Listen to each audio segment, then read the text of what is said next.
Welcome to Kenton's videos. Enjoy the video. In this video, I will explain how to open your Dodge Ram key fob. First, gather your essential tools. You will need a small flathead screwdriver and a new CR2032 battery. Make sure you are working on a clean, well-lit surface to avoid losing any small parts. Having the right setup makes the process much smoother and quicker. Now, carefully examine your key fob to find the small indentation or seam along its edge. This is where the two halves meet. Insert the tip of your small flathead screwdriver into this slot. With a gentle twisting motion, you can begin to pry the two sections apart. Be patient and avoid using excessive force. Once the key fob is open, you will see the small, round battery inside.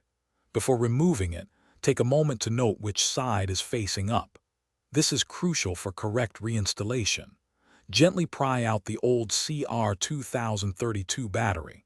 Then, insert your new CR2032 battery, ensuring it is oriented exactly as the old one was. With the new battery in place, it's time to reassemble your key fob. Carefully align the two halves of the fob, making sure all the buttons and internal components are properly seated. Press the halves together firmly until you hear them click securely into place.